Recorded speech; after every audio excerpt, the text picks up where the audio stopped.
అమ్మా,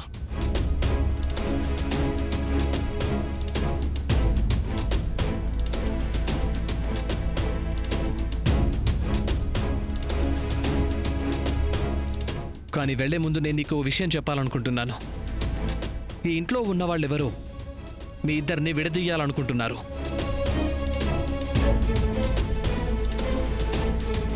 నేను వెళ్ళిపోయిన తర్వాత కూడా వాళ్ళు అన్ని విధాలా ప్రయత్నిస్తారు మీ ఇద్దరిని విడదీయడం కోసం.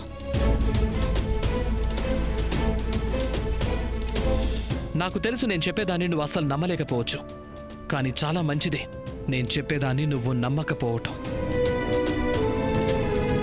ఎందుకంటే నేను వెళ్ళిన తర్వాత నా లక్ష్యాన్ని వాళ్ళు ఎవరో ఖచ్చితంగా నెరవేరుస్తారు.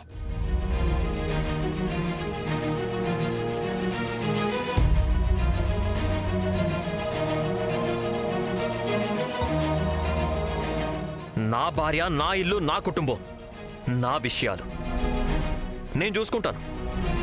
నువ్వు మళ్ళీ నీ చెత్త ఫేస్ వేసుకొని మా ఎవరికి కనిపించుకో. వెళ్ళిపోయి కన్నా చెయ్యి.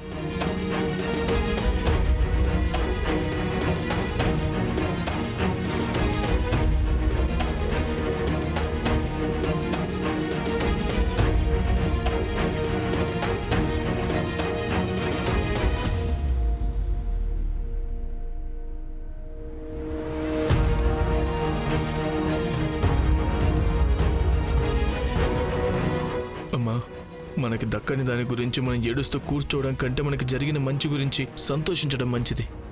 అంటే మంచి పని అయింది కదా, రోహిత్ తన తప్పు తనే ఒప్పుకున్నాడు. అవకాశం చూసుకొని మనం చేసిన నిర్వాకాలు కూడా అతని మీదే వేసేసాం. లేదంటే నర్మదాకి గనుక నిజమేంటో తెలిసిపోయిందంటే అప్పుడు మనం ఏమైపోయి ఉండేవాళ్ళము. అది ఆలోచిస్తుంటేనే నా గుండెల్లో వణుకు పుడుతుంది. నోరు మీరే పిచ్చోడా.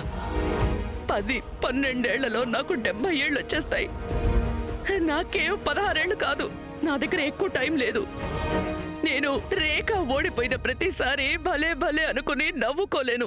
నాకు కావలసినవన్నీ ఇప్పుడే కావాలి. నేనెదురు చూస్తూ ఉండలేను. నేనేవేవో అనుకున్నాను. రాఘవ 25 ఏళ్ల పుట్టినరోజు రాబోతోంది. Very good.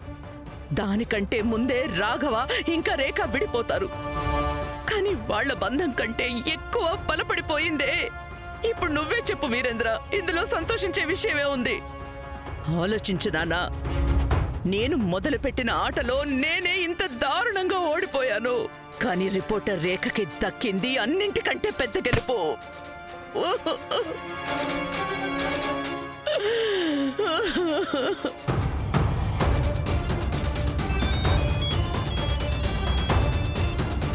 ఉన్నతి ఫోన్ చేస్తుందమ్మా. మనం ఇప్పుడు చావంచుల వరకు వెళ్ళొచ్చాం. నువ్వు మళ్ళీ ఏదో ఒకటి చేసి మన ప్రాణాల ప్రమాదంలో పడేలా చేయకమ్మా. మా అమ్మలాగా నాకు లెక్చర్ ఇవ్వటం మానేసే వీరేంద్ర. చెప్పమ్మా ఉన్నతి. అత్తయ్య, అన్నయ్య కోర్టు నుంచి వచ్చేసాడా? అన్నయ్య ఎలా ఉన్నాడు డివోర్స్ తర్వాత? చాలా సంతోషంగా ఉన్నాడు. ఎందుకంటే డివోర్స్ ఏమీ అవ్వలేదు. ఇద్దరి మధ్య ఏవో కొన్ని అపార్థాలొచ్చాయి. అవిప్పుడు తొలగిపోయాయి. రియలీ అత్తయ్య? Thank God. థ్యాంక్ గాడా? నువ్వెందుకు థ్యాంక్ గాడ్ అంటున్నావు? నేనింకా నీకు ఇష్టం లేదు అనుకున్నానే రాఘవ రేఖ జీవితంలో ఉండడం. అత్తయ్య, నాకు అదెప్పుడు ఇష్టం లేదు. కానీ ఒకవేళ రేఖావదినికి రాఘవానికి డివోర్స్ అయిపోతే రేఖావదిన ఇక్కడికి వచ్చేస్తారు, నేను అక్కడికి రావాల్సి ఉంటుంది కదా. అంటే మా కుండ మార్పిడి సాంప్రదాయం కారణంగా నా మీద కూడా ప్రెషర్ ఉంటుంది కదా. ఇప్పుడు ఓకే. ఇప్పుడు నేను కూడా ఏ టెన్షన్ పడాల్సిన అవసరం లేదు. అమ్మా ఉన్నతి, ఇంత తొందరగా సంబరాలు చేసుకోకూడదు. ఎందుకంటే ఇప్పుడు కూడా నువ్వా ఫేక్ ప్రెగ్నెన్సీ నుంచి తప్పించుకోవడానికి ఏదైనా దారి వెతకాలి. నీ దగ్గర టైం చాలా తక్కువ ఉంది.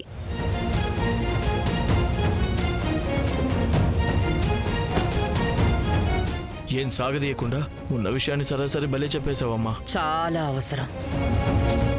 ఎందుకంటే రేఖతో చేసే పోరాటంలో నా తరువాతి ఆయుధం అవ్వబోయేది మన ఉన్నతినే. ఏంటి మళ్ళీ మొదలు పెట్టబోతున్నావా అమ్మా? నువ్వు మీ అమ్మని సరిగ్గా అర్థం చేసుకోలేదు నాన్న.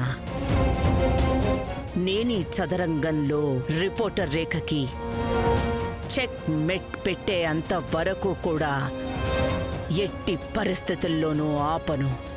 నా పేరు శైలజ సూర్యవంశీ. శైలజ సూర్యవంశీ.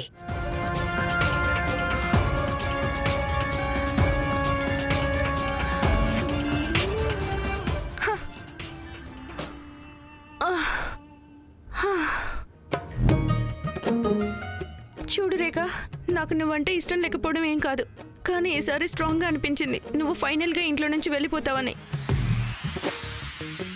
దాన్ని బట్టి నేను మొత్తం ప్లాన్ చేసుకున్నాను. పైగా దానికి తోడు నీ బ్యాగ్ ప్యాక్ చేయడానికి ఎంత కష్టపడాల్సి వచ్చిందో. ఈ రూమ్ నా కోసం, ప్రతీక్ కోసం ఉండాలనేది నా డ్రీమ్ రేఖ. నేను అర్థం చేసుకోగలను వదినా. నేను వన్ టైం నీ బాల్కనీలోకి వెళ్ళొచ్చా? అదేంటంటే నువ్వు వెళ్ళిపోతావని నాకు తెలిసిన దగ్గర నుంచి నేను నా మార్నింగ్ టీ నుంచి గుడ్ నైట్ కిస్ వరకు ఉండాలనే కలలు ప్రతీక్తో ఈ రూమ్లో చూసేశాను. నేను ఒక్కసారి వెళ్ళొచ్చా?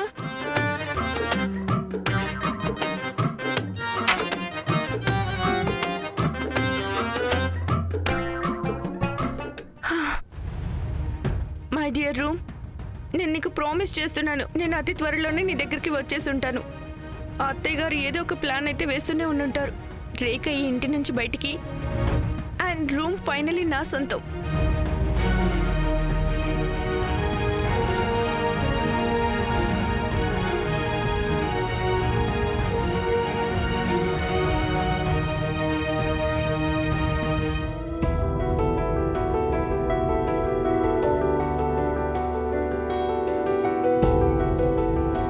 ఉండు, నేను నీకు హెల్ప్ చేస్తాను. నేను చేసుకుంటాను. నువ్వు ప్రతిదానికి ఎందుకు ఇంత పొగరు చూపించాలనుకుంటావు? నేను పొగరు చూపిస్తున్నానా? ఈ రోజు మనం కోర్ట్ రూమ్ కి మీ వల్లే వెళ్ళాం. మీ కారణంగా మనకి డివోర్స్ అయిపోయి ఉండేది. అక్కడ కూడా నేను పొగరు చూపించుంటే ఇలా మన ఇద్దరం కలిసి ఉండేవాళ్ళమే కాదు. అయితే నువ్వు నాకు ముందే అన్ని స్పష్టంగా ఎందుకు చెప్పలేదు? మన మధ్య ఇన్ని అపార్థాలు వచ్చుండేవే కావు కదా. వాహ్, ఇది కూడా నా తప్పే కదా. మీ మీద ఇప్పుడు చాలా కోపం వస్తుంది.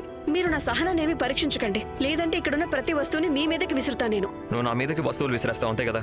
సరే అయితే.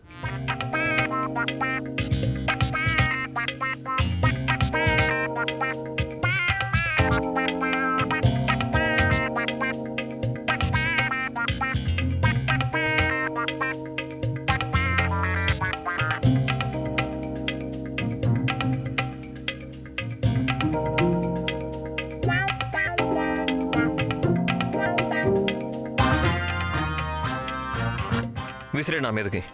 కానీ నేను ఇప్పటికీ అదే అంటాను, నువ్వు నాకు ఇవన్నీ ముందే చెప్పుంటే మన మధ్య ఇన్ని ప్రాబ్లమ్స్ వచ్చుండేవే కావు. మీరు ఇప్పుడు నన్ను ఫోర్స్ చేస్తున్నారు. అయితే ఓ పని చేయ, ఆ వస్తువులు విసిరిగొట్టున్నా, నేను ఇక్కడే నిలబడతాను. నేను నిన్ను అసలు ఏమీ ఆపను. విసురు. నేను ఒక్కసారి కాదు, నిజానికి మాటి మాటికి చెప్పాను, మీతో చెప్పాలని ప్రయత్నించాను కూడా, కానీ మీరే నేను చెప్పేది వినడానికి సిద్ధంగా లేరు. మీకు నచ్చ చెప్పేందుకు వచ్చిన ప్రతిసారి మీరు నన్నే అనేవారు నేను అబద్ధాలు చెప్తున్నాను, కథలు అల్లుతున్నానని. నేను మీకు చెప్తున్నాను కదా, నేనేం కథలు రాసేదాన్ని కాదు, నేను న్యూస్ రిపోర్టర్ని. అండ్ ఈ రోజు బ్రేకింగ్ న్యూస్ ఏంటంటే, నేను మీ తల ముక్కు మొహం అని పగలగొట్టేస్తాను.